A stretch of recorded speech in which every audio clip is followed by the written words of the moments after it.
Dear student, मैं Mrs A Mishra लाल बाग की YouTube channel में एक बार फिर से आपका स्वागत करती हूँ। आज का वीडियो क्लास 9th के स्टूडेंट के लिए है और क्लास 9th आज आप केमिस्ट्री पढ़ेंगे, जिसमें मैं आपको द्रव्य और उसकी अवस्थाओं के बारे में बताऊंगी।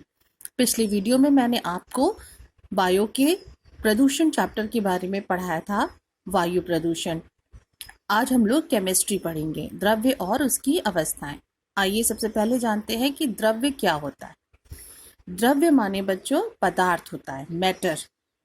हमारे चारों ओर बहुत सारे पदार्थ पाए जाते हैं। अनेक प्रकार के पदार्थ हैं जिन्हें हम छूकर या देखकर ज्ञान प्राप्त करते हैं।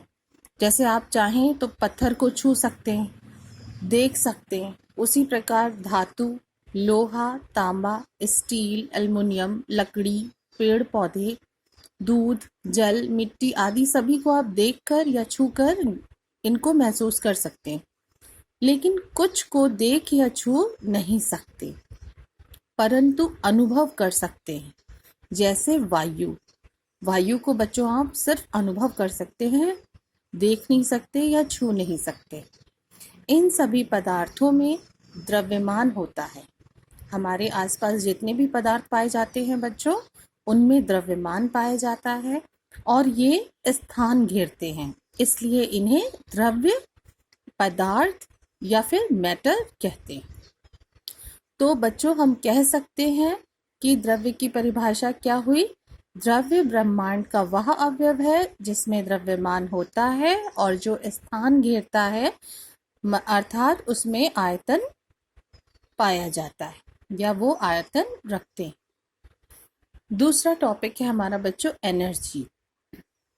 आप सभी के अंदर बहुत सारी एनर्जी होती है और अगर वो कम हो जाए तो आप किसी भी काम करने में सक्षम नहीं रहते, ढीले पड़ जाते हैं। तो कार्य करने की क्षमता को ऊर्जा कहते हैं। प्रत्येक वस्तु में जो कार्य कर सकती है ऊर्जा होती है। ऊर्जा के विभिन्न रूप होते हैं। जैसे आप दौड़ते हैं तो जैसे आप दौड़ लगाते हैं बच्चों, तो उसमें भी एनर्जी खर्च होती है और वो एनर्जी पाने के लिए आप भोजन करते हैं। तो आपके शरीर को ऊर्जा कहाँ से प्राप्त होती है? भोजन से। इसी प्रकार ऊर्जा के विभिन्न रूप हैं, जैसे प्रकाश, ऊष्मा, ध्वनि, विद्युत, गतिज ऊर्जा, स्थितिज ऊर्जा।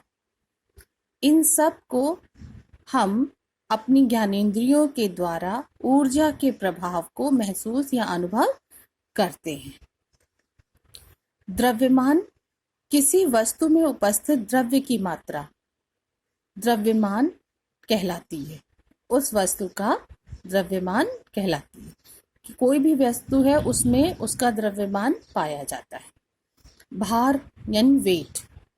जिस बल से पृथ्वी किसी वस्तु को अपने केंद्र की ओर आकर्षित करती है, उसे उस वस्तु का बच्चों भार कहते हैं। आपने देखा होगा कि बच्चों पृथ्वी कोई भी चीज़ जब आप ऊपर फेंकते हैं, जैसे आपने गेंद उछाली तो वो सीधे ऊपर से नीचे पृथ्वी की तरफ आती है। तो पृथ्वी एक गुरुत्वाकर्षण बल लगता है पृथ्वी के द्वारा, जिसकी वजह से हर चीज ऊपर से नीचे की तरफ गिरती है। जैसे आप पेड़ों से फल देखते हैं तो वो भी नीचे की तरफ गिरते हैं। तो भार क्या होता है बच्चों? जिस बल से पृथ्वी किसी वस्तु को अपने केंद्र की ओर आकर्षित करती है, उसे उस वस्तु का भार कहते हैं। यदि वस्तु का द्रव्यमान m तथा उसका भार w हो, तो द्रव्यमान और भार में क्या संबंध होगा?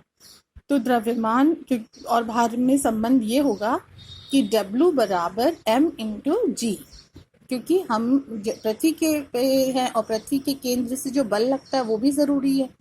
तो W बराबर द्रव्यमान गुणे त्वरण, जहाँ G गुरुत्वीय त्वरण है। ये है द्रव्यमान तथा भार में संबंध। आपका आज का असाइनमेंट बच्चों,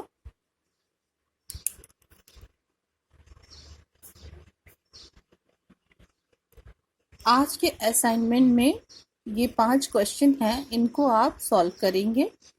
ये चैप्टर आपको समझ में आ गया होगा। इसी के आधार पर आपको ये 5 क्वेश्चन सॉल्व करने हैं कि ऊर्जा से आप क्या समझते हैं, द्रव्य क्या है, किसी वस्तु के भार और द्रव्यमान में क्या संबंध है? द्रव्यमान तथा भार में अंतर स्पष्ट कीजिए। और कौन सी वस्तु द्रव्य नहीं है? ये करके रखेंगे। नेक्स्ट वीडियो में हम पढ़ेंगे द्रव्य की भौतिक अवस्थाओं के बारे में। Thank you.